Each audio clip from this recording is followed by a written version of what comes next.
humans are natural-born hoarders. Gusto natin marami ang nakakarga o nasasakay sa isang kotse. At the same time, there's a small percentage of the population who wants something sporty and fun to drive, which is why practical yet sporty cars like the Subaru WRX and Honda Civic Type R exist. This is why over time, the recipe for the ideal sports car for the masses has slowly changed. In lieu of a traditional lightweight two-seat sports car, we've now reached the inevitable when even Ferrari makes an SUV. Thankfully, there are still a few brands out there who are still committed to the lightweight two-seat sports car recipe. And one of those brands is Mazda, with its very iconic MX-5.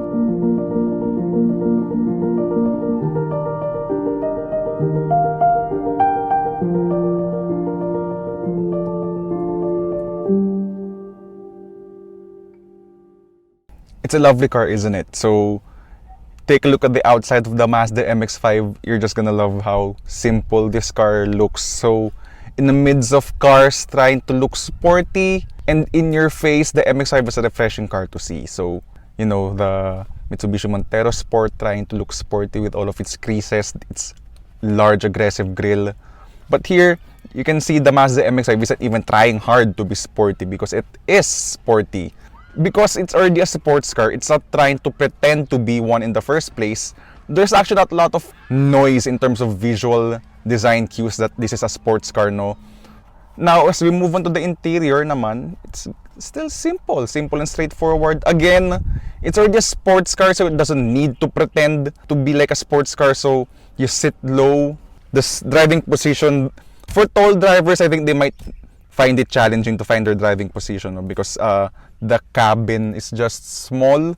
So if you want to lean back, you have to move the seats forward a bit, which I guess might compromise the leg space of taller drivers. So yeah, before you buy this car, you better try it out first if this car is gonna fit you dimensionally. But for me, it's perfect. The driving position's perfect, steering's perfect, and the controls are basically no nonsense. Wala ka ng mga haptic touch thing that you see with other brands. So it's a simple, straightforward interior, stylish one at that as well. Hard plastics on the dash, but other than that, the interior is it's a nice place to be in, and it's what you would expect basically in a sports car. It's more on the driving position first before everything else, because in terms of practicality, unfortunately, your human hoarder nature won't be satisfied with this car. You only have a small cubby here sa center console niya. This is your glove box, by the way. So, and that's about it. Your cup holders are removable. Nandito siya ngayon sa rear part ng console. And yeah, that's about it in terms of practicality. So, if you're gonna put the top up of the MX-5, it's actually very straightforward. So, at least for the soft top, just pull this tab here. And that's about it, actually. Done. Why do you need an electronic soft top thing when you can do that as simple as that? Of course, the RF and the metal folding roof version, that's automatic na at that point. But magandang weather, and you know what? Yeah, I'm sorry, I wanna actually put the top down because that's exactly why we bought a Mazda MX-5 in the first place, right? Because of that, let's now start driving this car and find out why the Mazda MX-5 is one of the perfect and the best sports cars out there.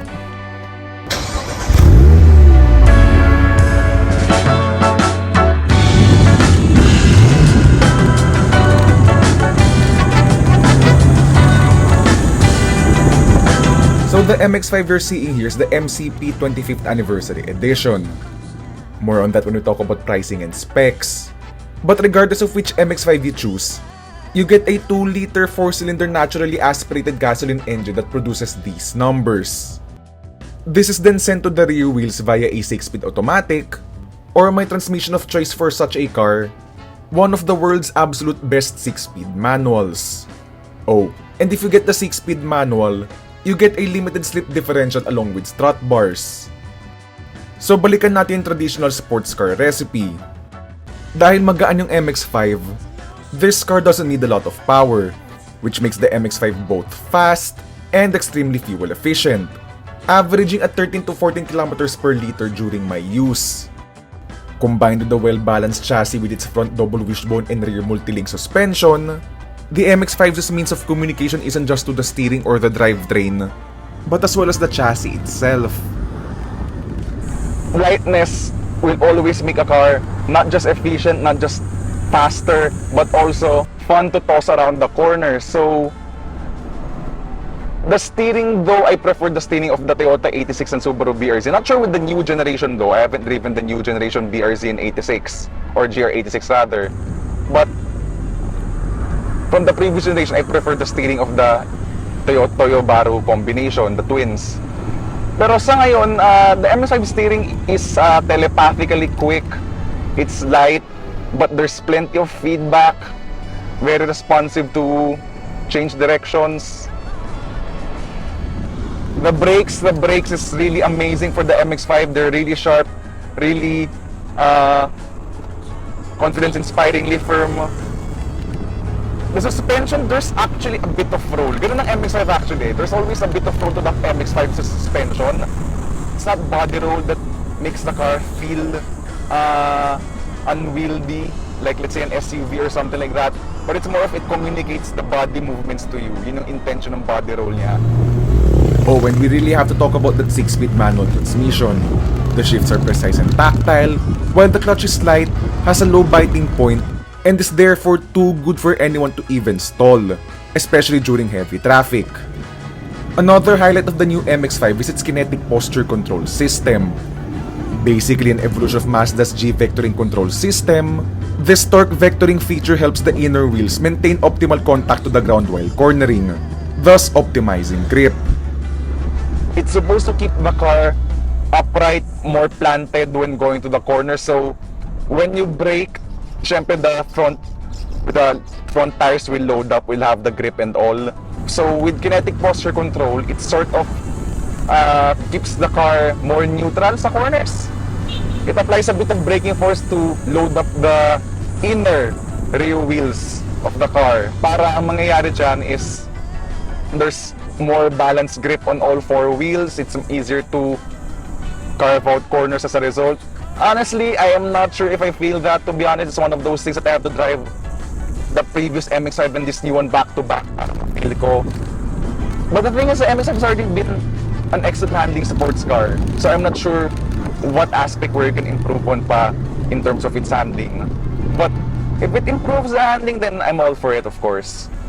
Hindi ko man feel ngayon, at least, to be honest, but yeah, I really have to drive the cars back to back in order to confirm whether kinetic posture control does improve the driving experience. But again, as it is, the MX-5 is already an excellent sports car, which then leads me back to why I want to bring up cars like the Porsche 911 and BMW M3. Though again, granted, the BMW M3 is not exactly a sports car by definition because it's more of a high-performance sporty coupe.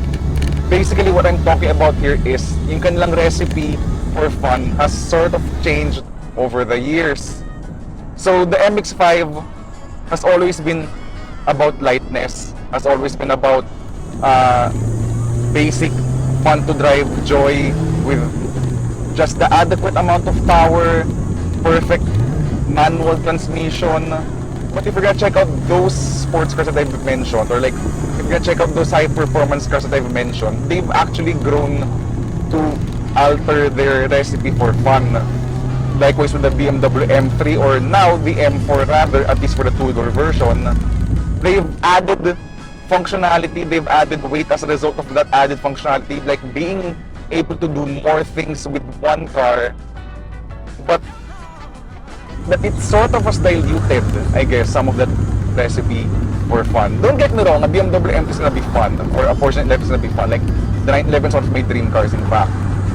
But you can't deny the fact that outside the 911 GT3 and the 911 GT2 or any of the GT blanks na Porsche 911s, medyo nagbago ng recipe ng fun ng those cars. But the MX-5, for the past 5 generations, has kept to its recipe of just purely delivering driving fun.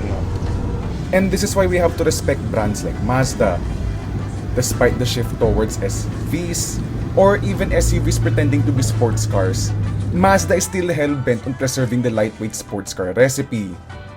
Yes, they could have easily added more luxuries, more practicality, and even more power to compensate for the probably added weight. But is that even what a sports car is all about? Fundamentally, a sports car is supposed to be first and foremost a fun car to drive, and also a car that's purely driven by emotions. For roughly the same price as high-end variants of the Toyota Fortuner, that sports car privilege isn't exactly out of reach. But then in the end, having a single car that can be multiple things to multiple people, such as the occasional wading through Manila floods, will always prevail. But if you have 2.1 million pesos for what is essentially a toy, then I'm very happy for keeping the traditional sports car alive.